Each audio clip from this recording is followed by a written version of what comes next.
hasil dari interaksi antara volume darah dan resistensi pembuluh darah. Poin pertama, hubungan antara osmosis dan tekanan darah. Ketika osmosis itu digunakan untuk menarik air kembali ke darah, volume darah itu meningkat, yang pada gilirannya meningkatkan tekanan darah. Sebaliknya, ketika air itu dibiarkan keluar dari darah, misalnya melalui urin, volume darah itu menurun, yang dapat menurunkan tekanan darah. Poin kedua, contoh dalam kondisi patologis. Pada dehidrasi, jika tubuh itu kehilangan banyak air, misalnya akibat diare atau muntah, maka osmosis di ginjal itu bekerja keras untuk menahan air dalam tubuh. Namun, jika dehidrasi parah, maka tekanan darah itu dapat turun drastis, menyebabkan shock hipovolemik. Pada hipertensi, kelebihan natrium dalam diet itu dapat meningkatkan osmolaritas cairan ekstrasel, sehingga air itu tertarik ke dalam pembuluh darah melalui osmosis. Hal ini meningkatkan volume darah dan menyebabkan tekanan darah tinggi. Jadi, dengan demikian, osmosis adalah mekanisme penting yang membantu menjaga tekanan darah tetap stabil, yang sangat penting untuk fungsi organ vital seperti otak, jantung, dan ginjal. Ketiga, fungsi sel.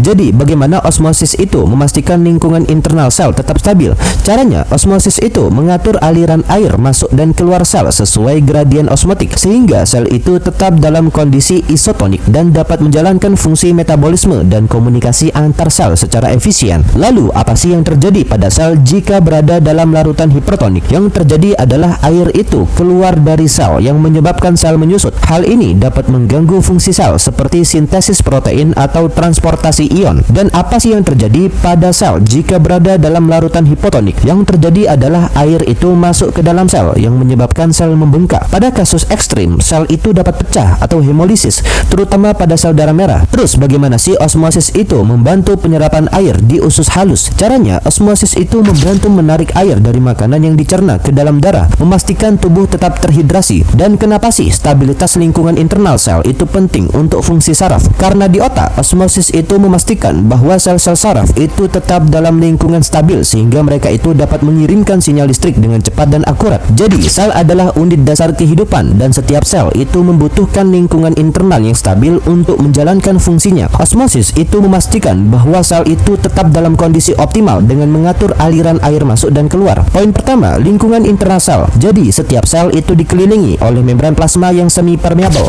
yang memungkinkan air itu bergerak masuk dan keluar sesuai gradien osmotik. Nah, jika sel itu berada dalam lingkungan isotonik, yaitu osmolaritas cairan intrasel sama dengan cairan ekstrasel, volume sel itu tetap stabil, sehingga sel itu dapat menjalankan fungsi metabolisme dan komunikasi antar sel secara efisien. Poin kedua, dampak ketidakseimbangan osmotik. Nah, larutan hipertonik. Jika sel berada dalam larutan hipertonik, maka air keluar dari sel, yang menyebabkan sel menyusut. Hal ini dapat mengganggu fungsi sel seperti sintesis protein